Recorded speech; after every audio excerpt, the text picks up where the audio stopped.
We love old cemeteries and churchyards, so come with us as we explore these places for the past. It's another episode of Believe It or Not, because I was just driving through Leith after dropping my wife off and I saw this. So I have no idea what it is, but let's go and see if we can find out. First of all, let's go and see if we can find a way in. Then we'll find out. Once we're in, we can find out. And the good news is, here's that gate, and this is the Leith Burial Ground, with lots of clean up after your dog signs, which is only right. Of course you should clean up after your dog. The monuments in here look amazing. Now, Leith was a place that had a lot of money coming through it back in the day when it was a port town, so I'm guessing there's lots of nautical types here. So let's go and see what we can find out.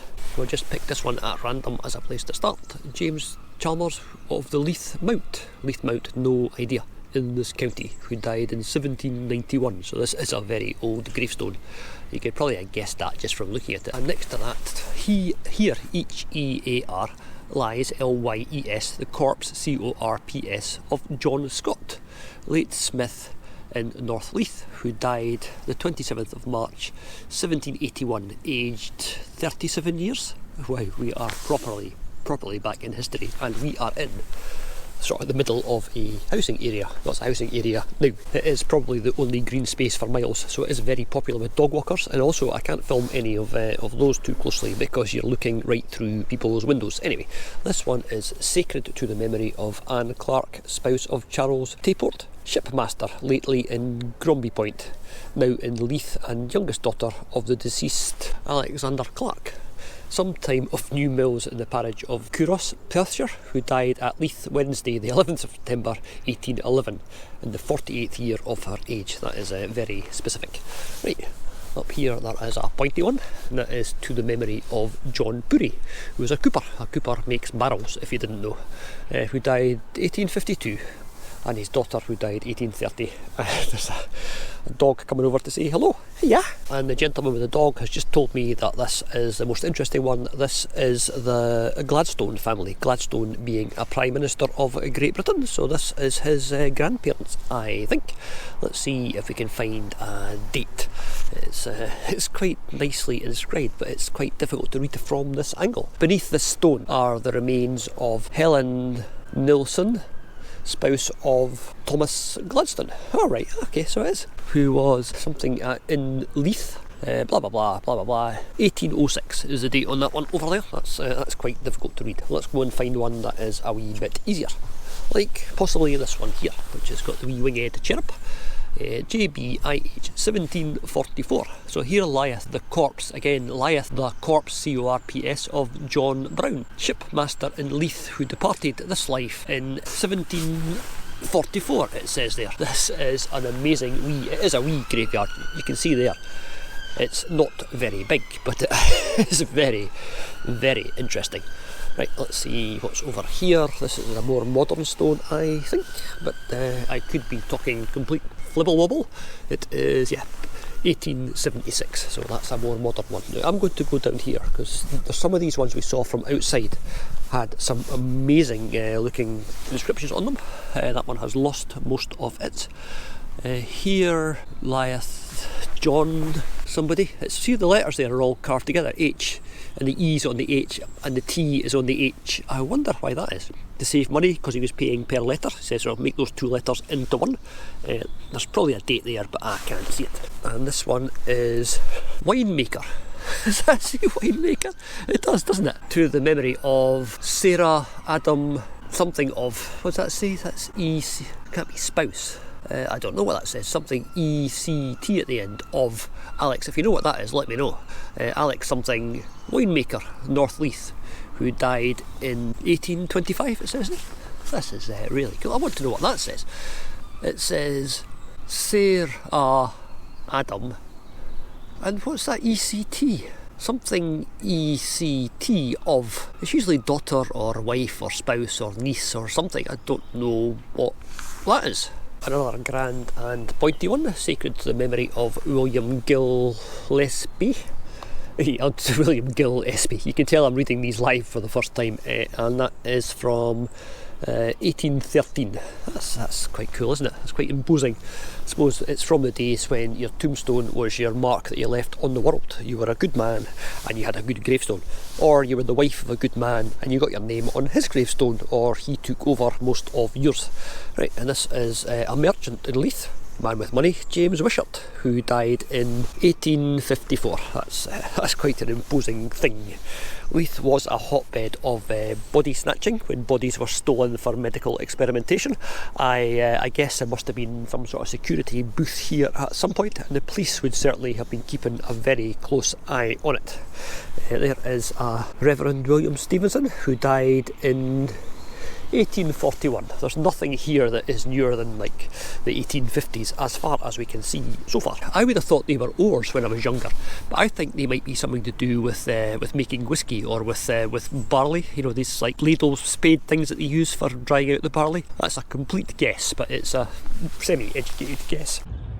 You don't get many skulls on these gravestones that are properly scary, but that one down there looks quite demonic. This one is also, I think, worth of note, apart from the tiny little winged faces at the top. This is the remains of Agnes Patterson, the spouse of Robert Strong Jr., a merchant of Leith who died in 1819. And I've said that the lady or the wife got a little bit, that's her there, that is her name there. The rest of it is Robert Strong, merchant of Leith, and their son, and who died aged 11 months, and 2 infants who also unfortunately died.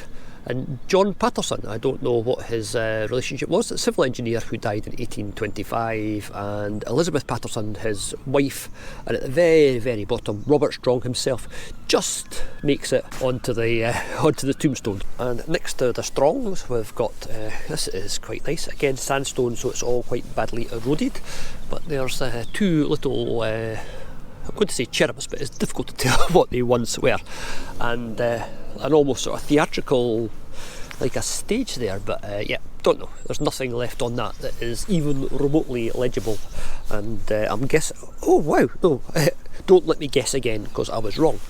On the back we have got an anchor. This is a nautical area, as we said. That is the water of Leith, just down there. Leith docks are literally just over there. So there's more of what you call the classic iconography. You've got the 2 cherubs, you've got a winged skull there, and a space at the bottom where there's still the faintest vestiges of some writing, but I can't make it out. Oh, and I've missed this one over here, so let's go backwards. We are doubling back on ourselves to go back to this wee stone over. Nothing written on it again. Quite an impressive and chunky looking skull at the bottom though, and the winged face at the top. Right, let's go up this way. Look at that. I mean, that is that's not a bad view, is it? Right, I saw one up here that had some really impressive carving on it, so that is what we are going to go and look at now. It's also got some flowers, but I'm guessing I don't think anybody would know who was actually in here, but let's see what we can find out. It's oh, it has got initials at the top. IRMS. Alright, I'll try that again. It says IRMS. Ignore all those other things I was saying. Right, and there's a winged face, and there's a skull, crossbones, memento mori would have been written there, the hourglass saying that your time's run out, and some digging implements.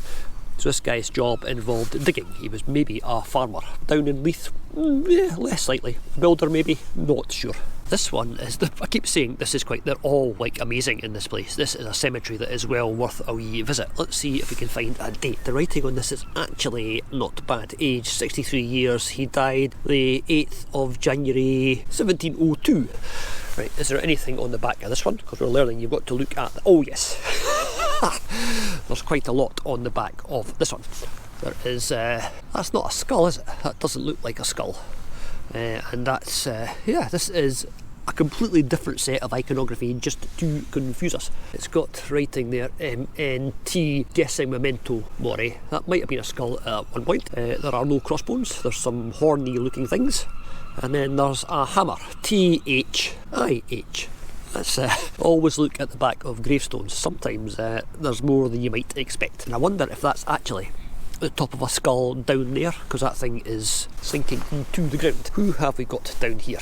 Captain John Thompson, Royal Navy, who departed this life in 1803, and his wife as well, but she's just Jean Thompson, erected by their grandson. Oh right, okay. John Thompson, Captain of the Royal Navy. And look at that skull. I need to stop and pause for breath in a second, but first of all, let's go and look at this one. That is one of the chunkiest skulls we've ever seen. And what's on the other side? It is... oh wow, look at that. It's not a skull on both sides. That's a person's face there, and a really, really well done skull. And the winged cherub that's actually got a proper facial expression. And let's see.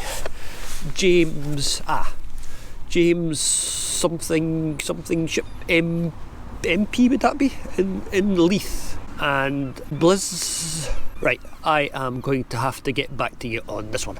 Right, back again, having worked this out. I think it says James Horton something MP. I think that would be MP in Leith. And Elizabeth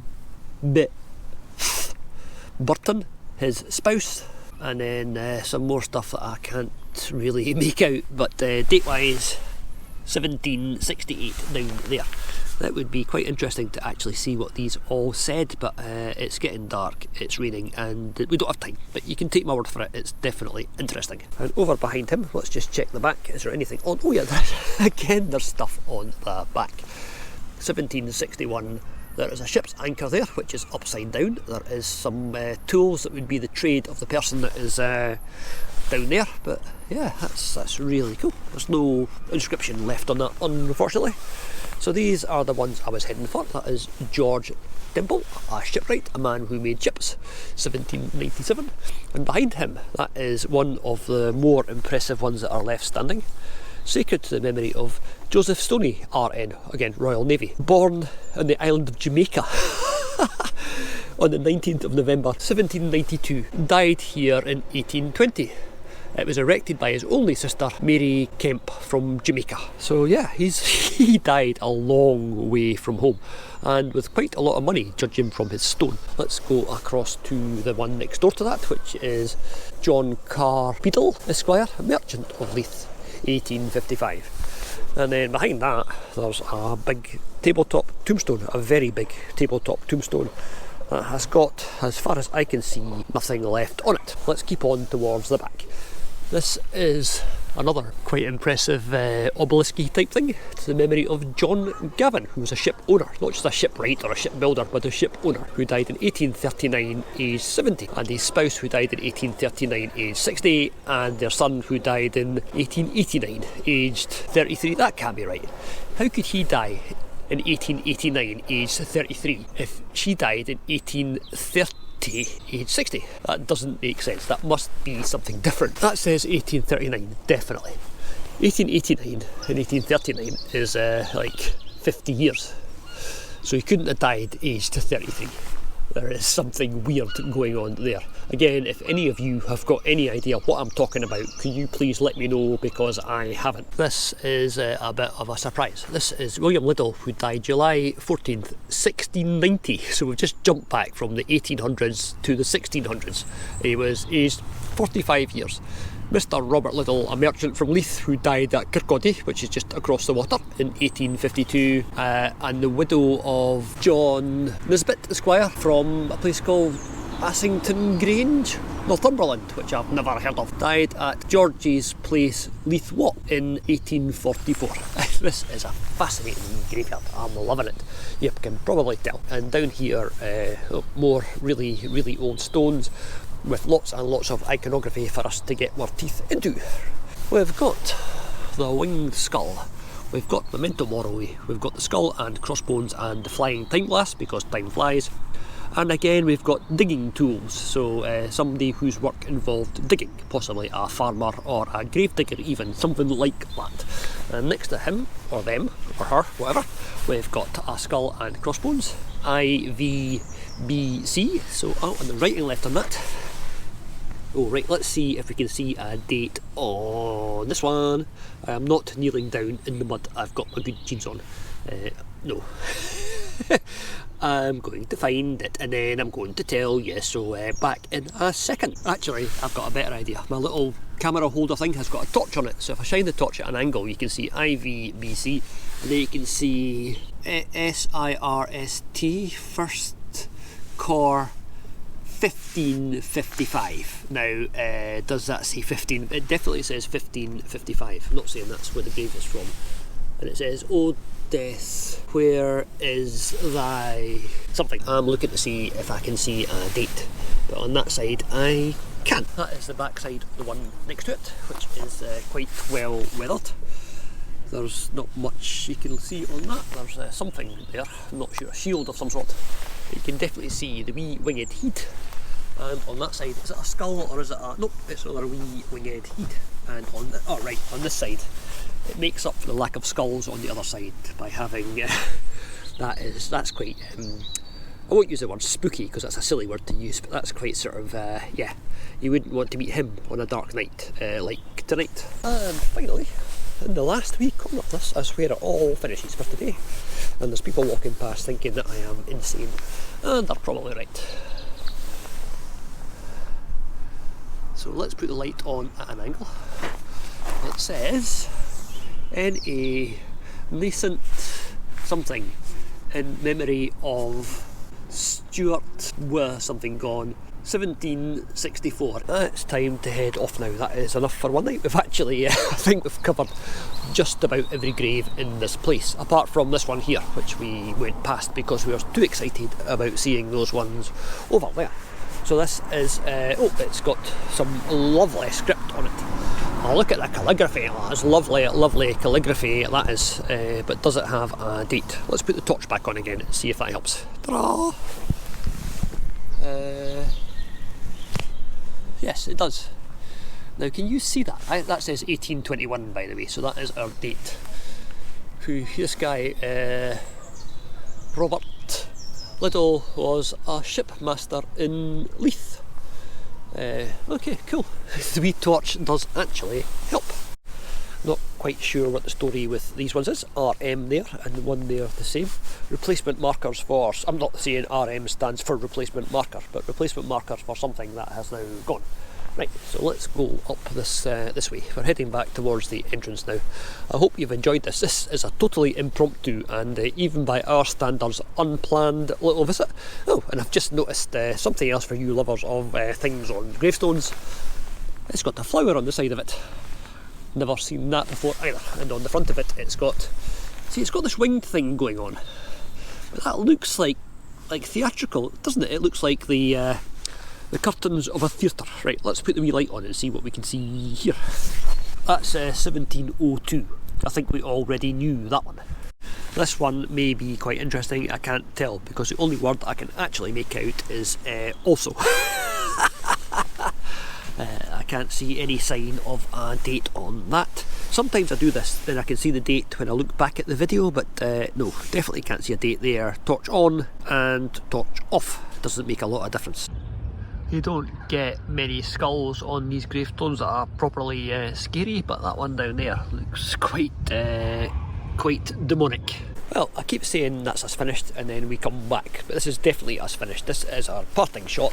That is a skull and crossbones, but it's a pirate style skull and crossbones because the crossbones go through the skull. So that is North Leith Cemetery, which I had never heard of before, and yeah, I think I've seen everything in it. I never have to come back again. And that wee sign gives away our thoughts of a 1500s burial because it says 1664 to 1820.